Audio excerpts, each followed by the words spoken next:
La denominada clasificación de Hynek fue enunciada en 1972 por el astrofísico estadounidense Joseph Allen Hynek. Se trata de la primera clasificación del fenómeno ovni basada en criterios científicos. En ella Hynek propone las 3 clases siguientes de encuentros cercanos.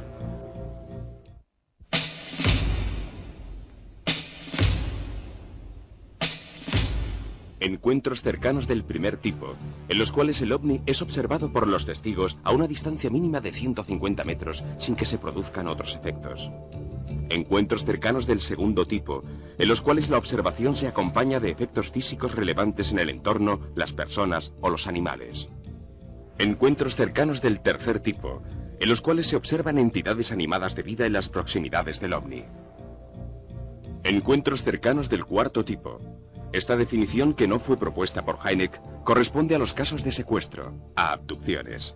Tras los avistamientos de ovnis señalados en Estados Unidos en los últimos 50 años, parece lógico preguntarse por qué no habrán ido nunca a la Casa Blanca. En realidad han ido. El 26 de julio de 1952 la aviación intentó interceptar una docena de ovnis que volaban sobre la Casa Blanca. Al día siguiente la conferencia de prensa fue el mayor acontecimiento desde la Segunda Guerra Mundial. Hubo declaraciones muy diversas. Los recientes avistamientos no guardan relación alguna con proyectos secretos de ninguna de las bases experimentales de Estados Unidos. Con todos mis respetos por la Fuerza Aérea, algunos aparatos son de origen foráneo. Pertenezco a la Organización para la Investigación de la Inteligencia Biológica del Departamento de la Marina. Conozco los programas de nuestros aviones y misiles teledirigidos y puedo declarar sin la menor reserva que la Marina no tiene aviones ni misiles en forma de naves espaciales en ninguno de sus programas. Los primeros artículos sobre ovnis causaron tanto alboroto que la Fuerza Aérea creó una unidad de investigación denominada Proyecto Blue Book. Tenemos con nosotros a 2 coroneles retirados que participaron activamente en aquellas investigaciones. Robert Friend, que fue director del Proyecto Blue Book durante 5 años, y William Coleman, que fue portavoz del Pentágono para la Fuerza Aérea. ¿La Fuerza Aérea ya se había ocupado del fenómeno de los ovnis antes del episodio de la Casa Blanca? Durante la Segunda Guerra Mundial, nuestros pilotos habían visto lo que llamábamos gremlins o Foo Fighters, esferas de fuego que parecían volar al lado de nuestros aviones.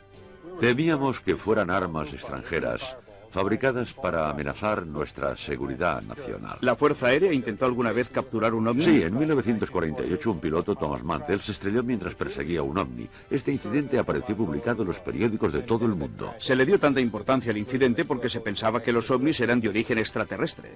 Así es, pero había otros que rechazaban la hipótesis sobre la base de pruebas insuficientes. Hasta el nombre del proyecto fue modificado de Sign a Grach, para eludir la negativa asociación de ideas que el nombre sugería. Cuando iniciamos el trabajo, empezamos a tener problemas. Se cuestionaba la forma en que desarrollábamos nuestras investigaciones sobre los ovnis. Estábamos constantemente bajo el control del Congreso de Estados Unidos. Teníamos que informar sobre el modo en que desarrollábamos el proyecto. Al final no nos llevamos una sorpresa cuando en 1969 se tomó la decisión de disolver el proyecto Blue Book. De los más de 12.000 avistamientos estudiados y analizados por el Blue Book, solo 701 no pudieron ser explicados, y de estos alrededor de un centenar nos parecieron verdaderamente alarmantes. ¿Por qué? Porque respondían a los 2 criterios según los cuales un fenómeno se define como alarmante: rareza notable y alta credibilidad. Esto sucede cuando unos testigos dignos de confianza, como por ejemplo los pilotos militares, ven algo que nunca habían visto antes. ¿El nivel de tecnología de aquellos objetos podía ser una amenaza para nuestra seguridad? No, pero estábamos perplejos porque estos ovnis parecían capaces de realizar maniobras aéreas que nosotros no podíamos igualar, y sus características podían representar una amenaza para nuestra seguridad nacional. ¿Qué ha pasado con el proyecto Blue Book? Está cerrado. Fue suspendido en 1969 y no volverá a ponerse en marcha. Gracias por su intervención. Y ahora, a propósito del Blue Book, oigamos el testimonio de un científico que trabaja para el gobierno y que ha querido permanecer en el anonimato, por lo que hemos distorsionado su voz y su rostro. Pero su credibilidad queda garantizada por el equipo de investigación de Bill Moore y James Chandra. El científico tiene un nombre en clave: Cóndor. El proyecto Blue Book era solo un programa de bajo nivel, a través del cual la Fuerza Aérea recogía toda la información posible sobre los avistamientos. El personal era mínimo: un funcionario, un alto oficial de la Marina, un secretario y un científico. Los informes más interesantes y explosivos del Blue Book eran sustraídos con frecuencia por topos que trabajaban dentro de la organización. Los informes eran retirados de los ficheros y nunca volvían a aparecer. En cuanto al trabajo del Blue Book, el proyecto estaba orientado a demostrar por todos los medios posibles la escasa credibilidad de los testimonios. Indudablemente, no querían que hubiese cosas inexplicadas. El propósito del Blue Book era minimizar el efecto de los informes y tratar de explicar lo máximo posible. Lógicamente, las cosas funcionaron. Funcionaron en el sentido de que el proyecto Blue Book fue abandonado, lo cual puso fin a la participación de las fuerzas aeronavales y de las fuerzas aeroespaciales y a la información pública al respecto. Naturalmente, el trabajo continuó a través de operaciones secretas. Cuando el Blue Book se cerró, el gobierno había asumido oficialmente la idea de que los ovnis no existían. La población lo aceptó como un hecho, pero las cosas no estaban tan claras.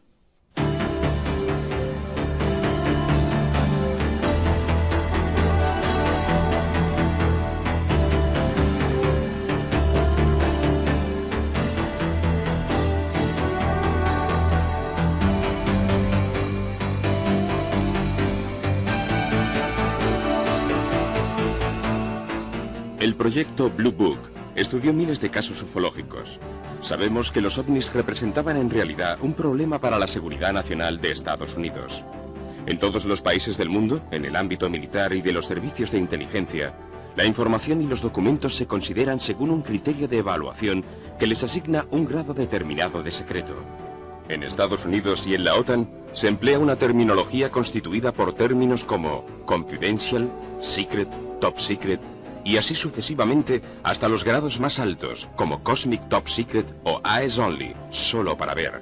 Documentos de los que solo existe un ejemplar y cuya duplicación está absolutamente prohibida, por lo que solo pueden ser leídos por los interesados. La clasificación del grado de secreto permite que ciertas informaciones pasen de un nivel superior a otros inferiores hasta llegar a la desclasificación, a partir de la cual es posible su lectura y difusión sin restricciones particulares. En el campo ufológico, un volumen notable de documentos oficiales de diversos países corresponden a materiales e informes clasificados originalmente como secretos y posteriormente desclasificados y puestos a disposición del público. Es lo que ha sucedido, aunque solo parcialmente, con los documentos, las fotos, las películas y las pruebas sobre los ovnis recogidos por el proyecto Blue Book.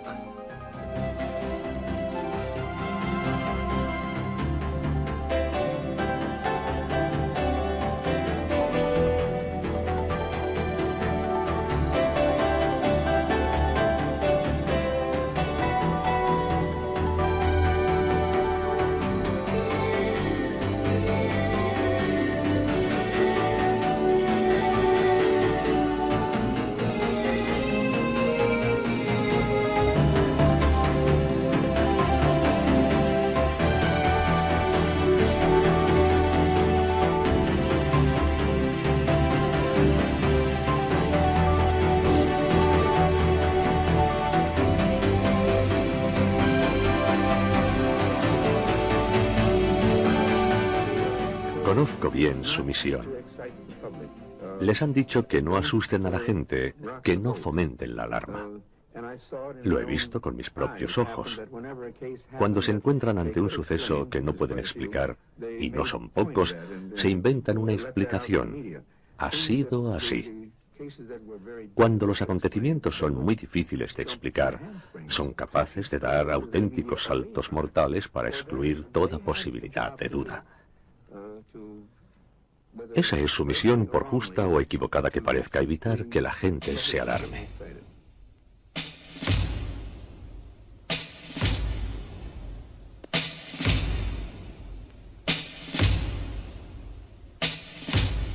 Una de las historias más interesantes para la ufología comenzó en julio de 1947 en Nuevo México. Tenemos con nosotros a Bill Moore, investigador del fenómeno de Roswell, y al físico nuclear Stanton Friedman. Ambos han realizado largas investigaciones sobre este caso. Bill, ¿cuántas personas estuvieron implicadas en el caso?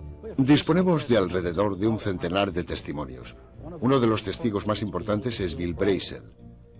El padre de Bill era el administrador de la finca donde se produjo el accidente. Al parecer, un ovni sufrió una avería en la zona como consecuencia de una tormenta. Al día siguiente, Brazel salió a caballo para inspeccionar los daños en la finca y encontró los restos de una astronave esparcidos sobre un radio de casi media milla. Los cadáveres fueron hallados a unas 2 millas del lugar. Un momento, ¿qué cadáveres? Cadáveres de extraterrestres, o si lo prefiere, de entidades biológicas de otro planeta. Según algunos testimonios, no tenían pelo, tenían la cabeza grande y llevaban un traje gris sin costura, semejante a la piel humana. En nuestra opinión, debieron abandonar la nave mediante un dispositivo de eyección. ¿Intervino la Fuerza Aérea para llevarse los cadáveres y practicarles la autopsia? Sí. Esta información me parece preocupante. Dígame la verdad, ¿hasta qué punto todo esto se ha comprobado realmente? Sabemos con certeza que una nave espacial tuvo un accidente. Se encontraron algunos cadáveres que fueron retirados junto con los restos de la nave. Podemos demostrar que la historia fue rápidamente silenciada y clasificada como top secret. Los platillos volantes existen, esa es la verdad. La primera persona enviada por la Fuerza Aérea al lugar del accidente para investigar fue el mayor Jesse Marcel. Hemos localizado al hijo del mayor Marcel, que en la época del accidente tenía 12 años y no ha podido olvidarlo. Bienvenido, señor Marcel. Gracias por estar con nosotros esta noche. Buenas noches. Háblenos de cuando su padre volvió a casa después de visitar el lugar del accidente. Después de inspeccionar el lugar del accidente, mi padre volvió a casa con el coche cargado de restos metálicos. Mi madre y yo pudimos verlos. Entre otras cosas, había un fragmento semejante a una lámina. Era de metal, como el revestimiento de los aviones, pero no se parecía a nada que hubiese visto antes.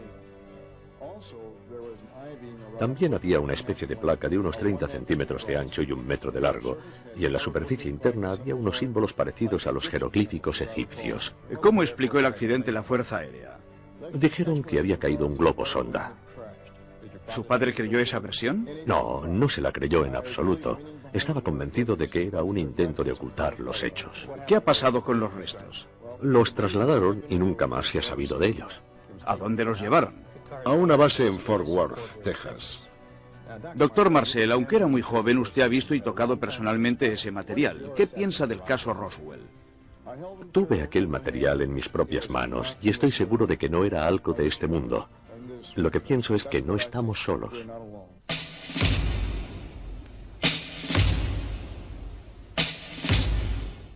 Hemos hablado con Bill Moore. Dentro de un momento hablaremos también con James Chandler, productor y director televisivo. Hace 6 años ellos empezaron a tener contactos con agentes del gobierno a propósito de los ovnis y han reunido una importante cantidad de información sobre los programas desarrollados por el gobierno en este ámbito. Bill, ¿cómo se iniciaron esos contactos? Después de un programa de radio en el que yo había participado, un hombre me llamó y me dijo: "Usted es la única persona que ha hablado de manera coherente sobre este tema". Me dijo que era un agente del gobierno de los servicios secretos y que quería ofrecer a la opinión pública información sobre los ovnis. ¿Se refiere a Falcon, cuya voz hemos escuchado distorsionada para proteger su identidad? Así es. El material que recibí de Falcon era tan increíble que pensé que yo solo no iba a poder manejarlo. Así fue como empecé a colaborar con James. En junio de 1982, Falcon nos habló del MJ-12. Las funciones del MJ-12 eran las de un grupo político que se ocupaba de las actividades extraterrestres y los contactos con ovnis en Estados Unidos. Este grupo político contaba con la aprobación presidencial. Una rama militar aplicaba las decisiones del MJ-12. ¿Cómo ha conseguido los documentos sobre este grupo? Me fueron enviados en un sobre que contenía la orden ejecutiva del presidente Truman de instituir el MJ-12 y un documento para el presidente Eisenhower destinado a informarle sobre el incidente de Roswell y sobre el hallazgo de cadáveres de extraterrestres. Después recibimos tarjetas postales procedentes de Nueva Zelanda con jeroglíficos. Eran algo así como adivinanzas. Y resolviendo una de ellas, por ejemplo, llegamos a los archivos oficiales de Sweetland, en Maryland, donde descubrimos y consultamos documentos clasificados como Top Secret. Aquello nos llevó al documento Cutler-Twining. Nuestros encuentros con él eran secretos. Un momento, adivinanzas, tarjetas postales, palabras en clave, encuentros secretos. ¿Nunca se les ocurrió pensar que todo fuera una broma? Sí, claro, pero cada vez había una prueba que nos convencía. En su opinión, ¿el MJ-12 existió realmente? Es muy difícil conseguir pruebas al respecto, porque ninguna agencia del gobierno reconoce públicamente su existencia. Si no tienen pruebas, ¿cómo pueden estar seguros? Trabajamos con expertos para comprobar la autenticidad de los documentos, pero lo más importante es que los contactos con Falcon y con otros testigos que han trabajado para el gobierno se multiplicaron. ¿Dignos de confianza? Nos hemos entrevistado con ellos y hemos comprobado sus credenciales. La posición de Falcon, por ejemplo, le daba acceso a la infraestructura del MJ-12. Escuchemos sus palabras. El MJ-12 era un grupo de presión dentro del gobierno, creado por el presidente Truman a comienzos de los años 50. Su función era investigar los ovnis y verificar la credibilidad de las informaciones. Parte del trabajo del grupo era científico, pero el propósito principal de toda la estructura era controlar la información sobre los ovnis y verificar su procedencia. Los científicos tenían que analizar la información con el fin de hacer avanzar nuestra tecnología. Forman parte del grupo funcionarios del gobierno y agentes del servicio secreto que guardan el más absoluto silencio sobre las actividades del MJ-12. Entre los miembros del grupo figuran el presidente, el vicepresidente, el director del Servicio Secreto Central, el director de la Agencia de Seguridad Nacional y algunos más. El MJ-12 tiene su sede en Washington, D.C. La Marina de Estados Unidos tiene la suprema responsabilidad operativa y estratégica en lo referente a las actividades del MJ-12. Toda la información reunida a través de estas actividades, no necesariamente por el personal de la Marina, se envía a la Marina para ser analizada. Otras agencias del gobierno proporcionan información al MJ-12 a través de un proyecto secreto conocido como Proyecto Aquarius. El MJ-12 selecciona el personal en los círculos de la seguridad nacional, las unidades del servicio secreto de la Casa Blanca, las agencias de seguridad nacional, la central de inteligencia y los servicios secretos del Departamento de Defensa, todo esto bajo el control de la más estricta seguridad nacional. Le hemos preguntado a Falcon cómo ha descubierto todo lo referente a las entidades biológicas extraterrestres. Este libro, que en los medios del MJ-12 se conoce como la Biblia, contiene en orden cronológico todo lo que ha sucedido desde el mandato de Truman hasta la presencia de 3 extraterrestres como invitados del gobierno de Estados Unidos. La información tecnológica procede de los propios extraterrestres, de los cadáveres hallados en el desierto, sobre todo mediante las autopsias. Ha sido posible obtener datos médicos. Por otra parte, los extraterrestres han ofrecido información sobre su estructura social y otros datos sobre el universo. El libro amarillo es un libro escrito exclusivamente por el segundo extraterrestre. Los libros hablan del planeta de los extraterrestres, de su sistema solar, de su cultura, de su estructura social y de su vida entre nosotros. Pero en mi experiencia con los extraterrestres, lo más interesante ha sido observar que siempre llevaban en la mano un objeto de cristal de forma octogonal, con el que podían enseñar imágenes. Imágenes correspondientes a su planeta o a la Tierra, tal como era hace miles de años. ¿Sabe de dónde vienen los extraterrestres? Del grupo de estrellas Zeta Reticuli. Ahora Cóndor nos habla del acuerdo entre nuestro gobierno y los extraterrestres. Por lo que yo sé, existió un acuerdo entre el gobierno de Estados Unidos y los extraterrestres. Las bases del acuerdo eran esencialmente las siguientes. Nosotros no revelamos vuestra existencia si vosotros no intervenís en nuestra sociedad. Y os damos permiso para operar en una zona determinada de Estados Unidos. Esta zona se encuentra en Nevada y se conoce con el nombre de Área 51 o también Dreamland. Los extraterrestres tienen totalmente bajo su control esta base situada en el estado de Nevada. Por lo que he podido saber, 3 extraterrestres, todos de la misma especie, llevan viviendo en Estados Unidos desde 1948 o 49 hasta el presente. El primer extraterrestre fue capturado en el desierto de Nuevo México después de que su nave sufriera un accidente.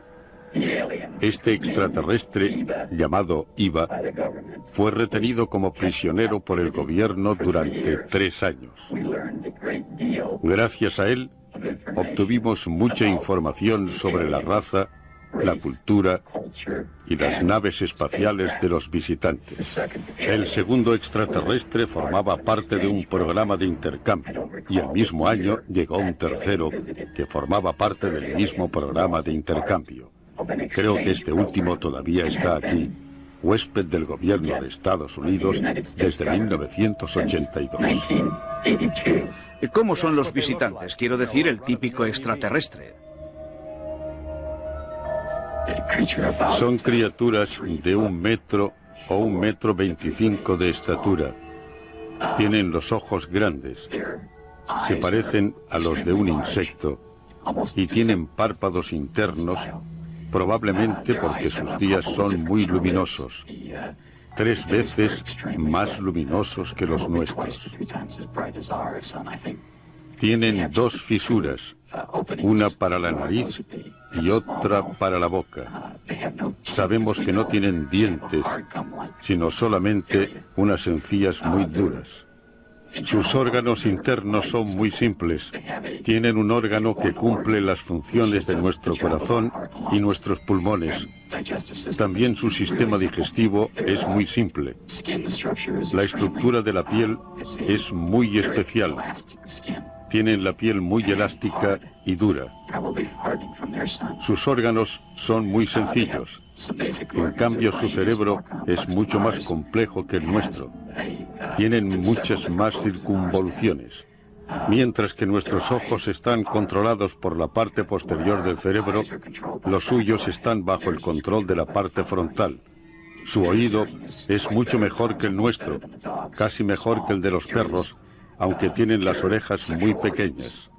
Sus órganos sexuales son a la vez masculinos y femeninos. Tienen una especie de vejiga para eliminar los líquidos y otro órgano cuya función los científicos no han podido establecer con certeza. Tal vez les sirva para eliminar los desechos salinos. Tienen manos y pies más bien pequeños y carecen de dedo índice. Viven entre 350 y 400 años de tiempo terrestre. He podido saber que los extraterrestres tienen un coeficiente intelectual de más de 200. Tienen una religión, pero se trata de una religión universal. Creen en el universo como en un ser supremo. A los extraterrestres les gusta la música, todo tipo de música, pero sobre todo la música tibetana antigua. Yo personalmente creo que esta información debería difundirse a la población. Solo una pequeña parte de la información que hemos obtenido de los extraterrestres debería protegerse y mantenerse en secreto. Cuando era productor ejecutivo de los informativos en una estación de la CBS en Los Ángeles en 1983, me entrevisté con un agente de los servicios secretos del gobierno conocido como Falcon. También estaban presentes Jamie y Bill. Verificamos sus credenciales, que en ese momento eran auténticas, y cuando volvimos a reunirnos con él en 1987, comprobamos una vez más sus credenciales, que seguían siendo auténticas. Fue así como me convencí de que Falcon era realmente quien decía ser.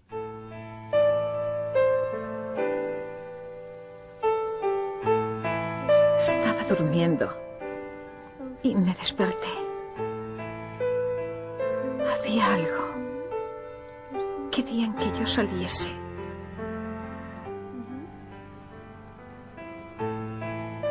Y yo no sabía cómo hacerlo.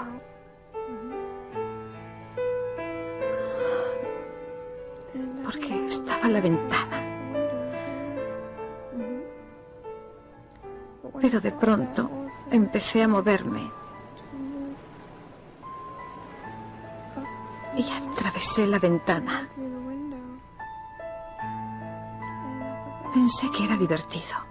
En el 25% de los casos no hay pérdida de memoria. En el 75% restante, las lagunas de memoria parecen causadas por el hecho de que los secuestradores les han inducido un estado de trance. Hace falta una especie de contratrance para hacerles revivir la experiencia. Pero ¿hasta qué punto resultan creíbles estos relatos?